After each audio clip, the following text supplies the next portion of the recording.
Let's listen in.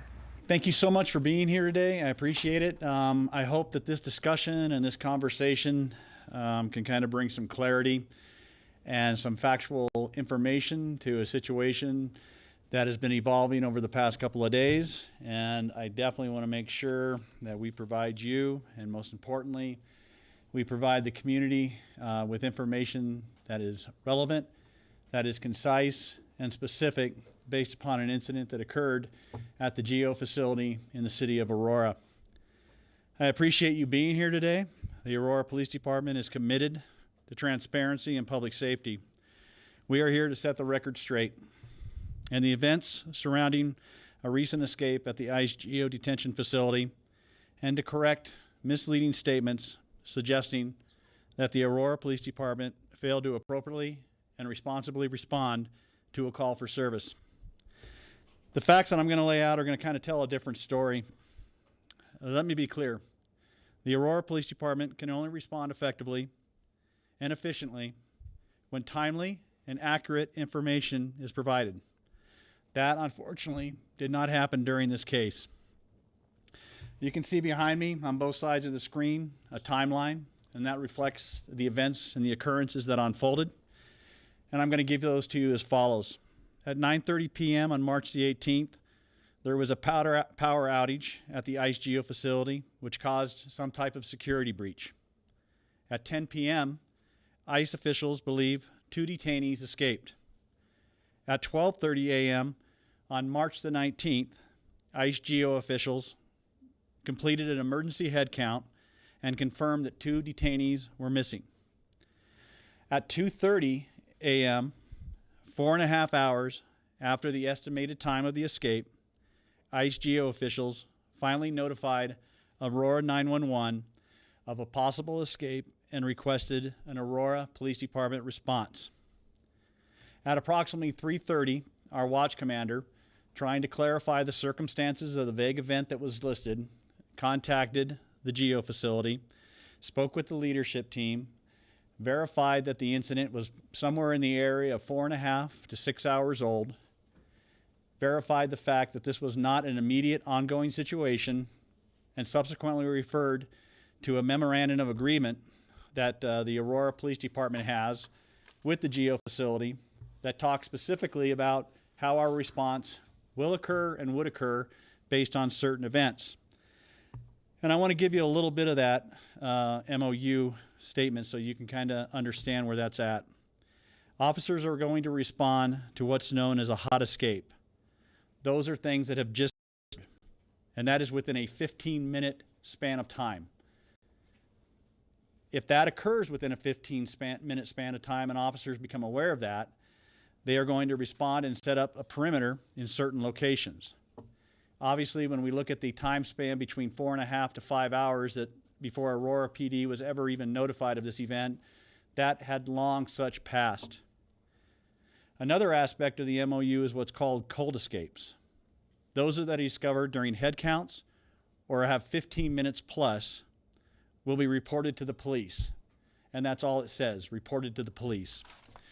So again, that's why that watch commander wanted to verify the exact circumstances and the exact timeline related to that.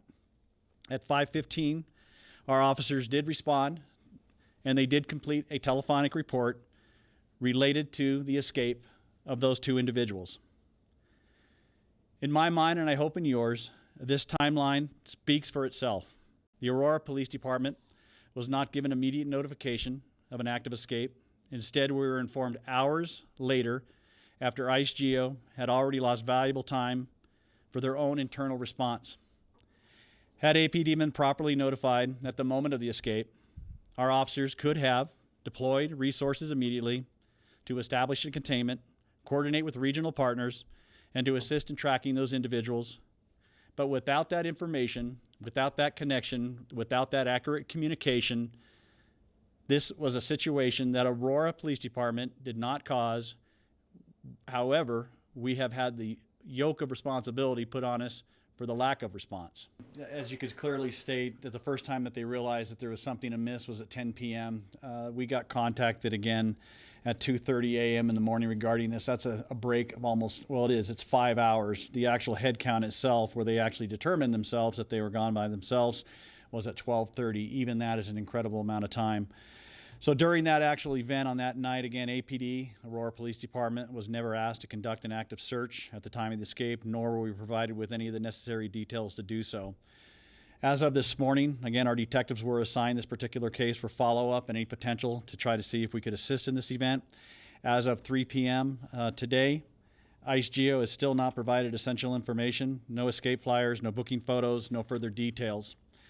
Our detectives reached out directly with the ICE ERO to try to verify some of the facts of it. ICE declined to offer to be involved in this and stated that APD was not expected to assist in cold escapes. ICE supervisors confirmed that there was never an expectation for APD to lead this investigation, yet it has become basically public sentiment and statements that ICE has suggested otherwise. Again, this mischaracterization, in my humble opinion, is unacceptable. I think it reflects incredibly negatively on the Aurora Police Department and our willingness and our desire to serve this community and to ensure that this community is safe at all times for any event or any incident that occurs. And that's really what this is about. This is not about trying to point fingers. It's not about saying who did what or how did this happen or why did this happen. In my opinion, and the reason I'm standing at this podium today, is to bring clarity to a situation that has not been clear. I want the people and the citizens of Aurora to understand that we are here to serve them. I want the federal government to understand that we continue our commitment to be in partnership with their law enforcement professionals if and when they are dealing with individuals that are committing crime. And I think that's another aspect of this as well that I think we have to navigate and look at. Under Aurora law, again, Colorado House Bills 19-1124 and 2311, law enforcement, municipal law enforcement, cannot arrest or detain someone solely for civil immigration violations.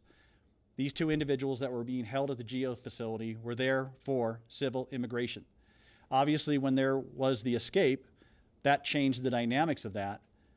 But until that becomes a federal offense and until that federal warrant gets signed and gets issued and then gets posted onto our systems, not only can Aurora Police Department not apprehend them, no other law enforcement agency throughout Colorado can apprehend them.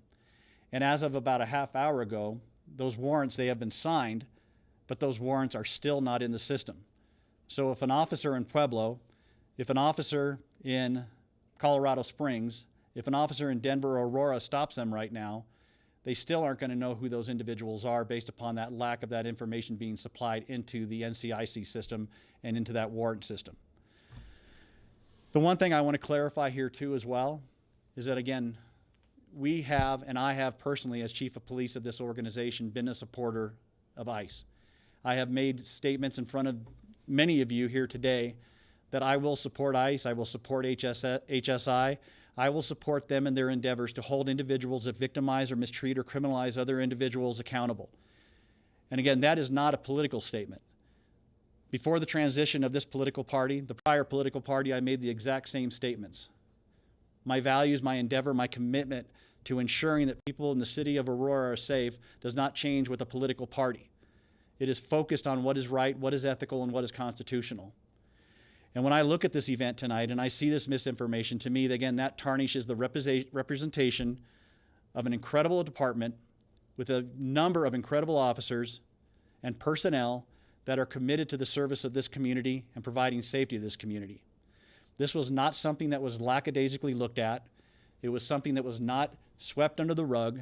This was something that was not, we don't want to get involved because of federal issues. This was something that we were not provided with accurate, timely, and effective information to respond accordingly. So again, I hope that that is crystal clear. We still support the federal partnership, and that will never change. Again, I think Aurora Police Department is one of the only agencies since the Lake and Riley Act that has continually supplied a list to ICE individuals and ICE department that focuses on those allegations or those crimes that are documented in that particular act. We are continually at that Geo facility. We constantly provide security for the events, for the protests, for the marches, and we will continue to do so to make sure that that place is safe and that the community in and around that place is safe. And that is what our role is. So while this escape, again, it occurred on a federal facility managed by ICE and GEO, our priority remains the same, which is keeping Aurora safe. We are always willing to assist in emergency situations. We will not allow misinformation to damage the reputation of this department in any way. Again, like I said, and I'll say it again, you have some incredibly dedicated personnel. And those personnel were out there on the evening of this escape, and had information been supplied timely, had it been supplied effectively, we would have responded according with our MOU and with our policies and our procedures. But if that information is not supplied, we cannot make things up. We can't just telepathically think, oh, this must have occurred and we're going to drive over there. And when you're looking at a 4.5 to a 5 hour time delay, that is concerning. And so my goal for this, again, is not about pointing fingers. It's not about saying who did what wrong or how this happened. It's about ensuring that our partnership with ICE, ensuring our partnership with the community is clear and is transparent. And anything that we need to do to modify that, to fix it, to change it on any person's aspect or any entity's aspect or any agency's aspect is addressed effectively so that we can ensure the safety of the community that we serve. Again, I want the people of Aurora, they deserve the facts. They don't deserve misinformation or rumors. We take our duty incredibly seriously here. We respond appropriately with the limited information given, and we will continue to hold ourselves and other agencies accountable to the higher standards within this incredible profession. You just heard from Aurora's police chief on the ICE detainees that escaped. We have more information on this story on our website. That's cbscolorado.com.